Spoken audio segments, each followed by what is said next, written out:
जय हिंद दोस्तों। BJP pro Hindutva ideology वाली पार्टी है।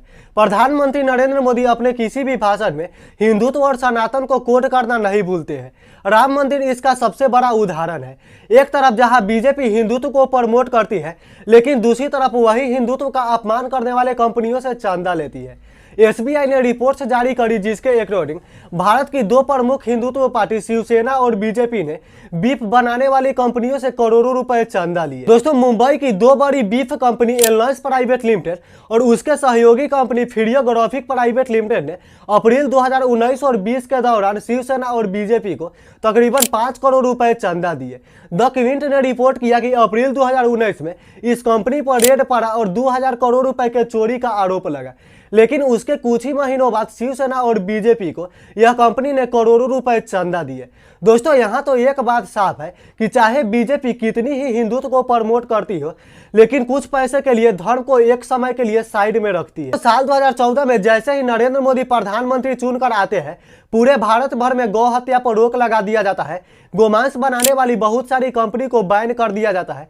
2015 के बाद से 40 से भी ज्यादा ऐसी घटनाएं सामने आई जिसमें कि मुस्लिम युवकों को शक के आधार पर मार दिया गया। 2015 में महाराष्ट्र में शिवसेना और बीजेपी की सरकार बनी, तब वहां पर गोमांस बनाने वाली कंपनियों पर बैन कर दिया गया। लेकिन आप जैसा कि जानते हो, चंदा लो और धंधा दो स्कीम के तहत फिर से इनको चालू कर दिया गया।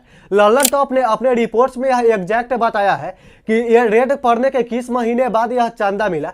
आप यहाँ पर इजिली इसको पढ़ सकते हैं। साल 1865 में एस्टेब्लिश्ड हुई यह कंपनी अपने आप को सब्जी का निर्यातक और मसाला का निर्यातक बताता है, लेकिन रियलिटी इसका जो है वो बहुत ही अलग है। इसके जो ओनर है वो ए आर रहमान है, जो कि इसके सहयोगी और दो कंपनी चलाते हैं। इसका नाम यहाँ पर इजीली आप पढ़ सकते हो।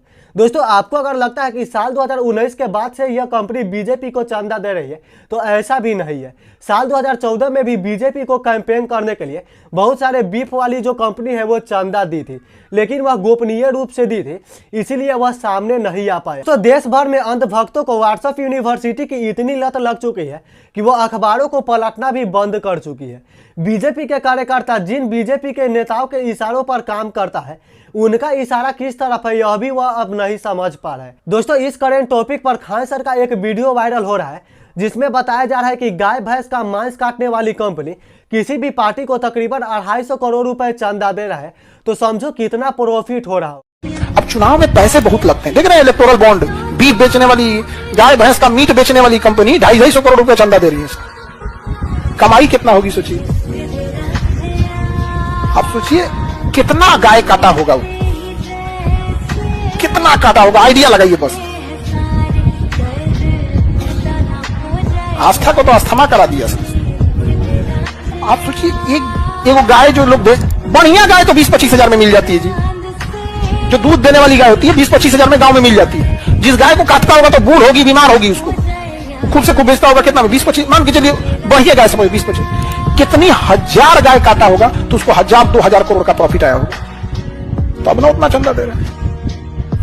कम से कम 1500 करोड़ 2000 करोड़ रुपए तो प्रॉफिट हो रहा होगा, तब तो यहाँ पर चंदा दे रही है। लेकिन यहाँ पर इस वीडियो में थोड़ा सा मिसलीड हुआ है। 5 करोड़ रुपए चंदा दिए गए हैं, लेकिन खान सर ने इसे 250 करोड़ रुपए बताया। यहाँ पर मैं इसको फेक न्यूज़ तो नहीं बोल सकता हूँ, लेकिन इतना बोल सकता हूँ कि यहाँ पर मिसलीड हुआ है।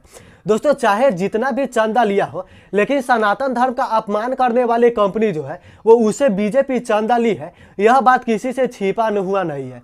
आप इस टॉपिक पर क्या सोचते हैं, नीचे कमेंट जरूर करें।